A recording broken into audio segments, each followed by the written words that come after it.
Hello everyone, welcome back to the channel. आज की इस वीडियो में हम एग्जाम्पल नंबर 7 करेंगे from chapter number 8 quadrilateral of class 9th। तो सबसे पहले तो मैं आपको डायग्राम कैसे बना है ये समझा देती हूँ, देन हम क्वेश्चन को सॉल्व करेंगे। ठीक है। L M N R 3 parallel lines. ये जो एल है, एम है और एन, ये तीनों पैरेलल लाइंस हैं। ठीक है। इसका मतलब क्या हुआ कि ये जो एल है वो पैरेलल है एम के, और ये जो एम है वो एन के पैरेलल है। ठीक है। क्योंकि उन्होंने कहा L M and N R, ये तीनों पैरेलल लाइंस है। तो तीनों पैरेलल है, मतलब एल पैरेलल है एम के, एम पैरेलल है एन के, एल एम भी आपस में पैरेलल है। ठीक है। उसके बाद है ये जो पैरेलल लाइंस है ये intersect by transversal P and Q. अब इन तीनों पैरेलल लाइंस को दो इंटरसेक्ट जो है ट्रांसवर्सल हैं वो इंटरसेक्ट कर रहे हैं। एक को उन्होंने नाम दे दिया पी और एक को उन्होंने नाम दे दिया क्यू। ठीक है। Such that L M and N cut off equal intercept A B and B C on P. ठीक है। अब इसका मतलब समझो। उन्होंने कहा कि ये जो पैरेलल लाइंस है इनको इंटरसेक्ट किया है पी और क्यू ट्रांसवर्सल ने। ठीक है। अब इनको जो इंटरसेक्ट किया है ना, जो ए बी है and B C on P line के ऊपर आप देखो ए बी और बी सी ये आपस में इक्वल है। ठीक है। इक्वल इंटरसेप्ट मतलब इक्वल इंटरसेप्ट पे है, और यहाँ पे ए बी जो है वो इक्वल है बी सी के। ये हम लिखेंगे अपने गिवन में। हमने प्रूव क्या करना है कि ये जो क्यू है ना उसमें डी ई और ई एफ आपस में इक्वल है। मैं आपको एक बार बता देती हूँ। ठीक है। तो यहाँ पे ये गिवन में हो गया कि ए बी इक्वल है बी सी के। टू प्रूव हमने प्रूव क्या करना है कि ये जो डी ई है वो इक्वल है ई एफ के। यहाँ पे इक्वल इंटरसेप्ट का मतलब है ये इतना पोर्शन और ये वाला, ये आपस में इक्वल है। हमने ये प्रूव करना है कि ये अब क्यू लाइन के ऊपर डी ई और ई एफ जो है वो इक्वल है, ये हमने प्रूव करना है। ठीक है। तो सबसे पहले यहाँ पे आपको करनी पड़ेगी कंस्ट्रक्शन क्या है, ज्वाइन ए टू एफ। ये तो आपकी बुक में डायग्राम बना हुआ है, लेकिन ये कंस्ट्रक्शन पार्ट है कि ए को एफ से ज्वाइन करो, क्योंकि आपको पैरेलल लाइंस दी हुई हैं और इंटरसेक्ट लाइंस दी हुई हैं। तो ये ए टू एफ तो इसमें कुछ मेंशन ही ना किया, इसीलिए ये कंस्ट्रक्शन में आएगा कि ए टू एफ हमने क्या करना है, इसको ज्वाइन करना है। ठीक है। और इसको मैंने नाम दे दिया अपनी तरफ से जी। ठीक है। अब देखो हम प्रूफ स्टार्ट करेंगे। सबसे पहले हम लेंगे इन ट्रायंगल, कौन सी ट्रायंगल की बात कर रही हूँ मैं, ए सी एफ की।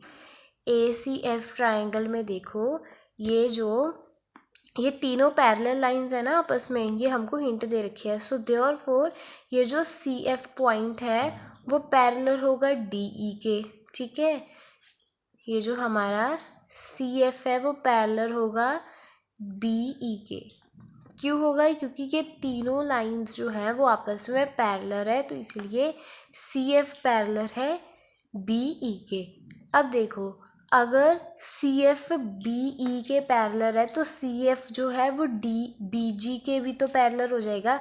मतलब सी एफ इसके पैरेलल है तो ये सी एफ बी जी के भी पैरेलल होगा। सो देयरफॉर यहाँ पे हम लिख सकते हैं कि ये जो सी एफ है वो बी जी के भी पैरेलल होगा। अगर ये दोनों लाइंस आपस में पैरेलल है तो यहाँ पे क्या हो जाएगा, जो जी है वो मिड पॉइंट होगा इस लाइन का। ठीक है। सो ये जो जी है, G is the mid point of A F, है ना।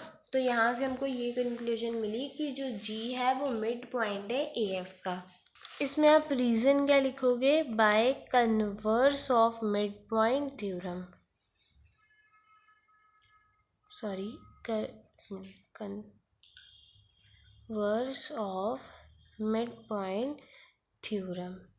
क्योंकि मिड पॉइंट थ्योरम में क्या है कि अगर हम पहले क्वेश्चन में क्या करते थे, मिड पॉइंट हमको दिया होता था और हम उसको पैरेलल प्रूव करते थे। अब हमने पैरेलल प्रूव करके क्या कर दिया, उसको मिड पॉइंट प्रूव कर दिया। So by converse of mid point theorem जो जी है वो मिड पॉइंट है ए एफ का।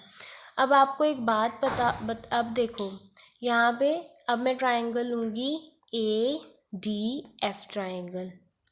अब इस ट्राइंगल में देखो ये जो ए डी है वो पैरेलल है बी के। अगर ये ए डी इसके पैरेलल है तो ए डी जी ई के भी पैरेलल होगी। सो देयरफॉर ये जो ए डी है वो पैरेलल हो जाएगी जी ई के भी। अगर ये इसके पैरेलल है तो इसका मतलब ई मिड पॉइंट है।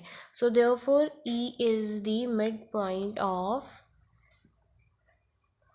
D F. ठीक है, तो अगर ई पैरेलल प्रूव कर दिया ना, सो ई मिड पॉइंट है डी एफ लाइन का बाय कन्वर्स ऑफ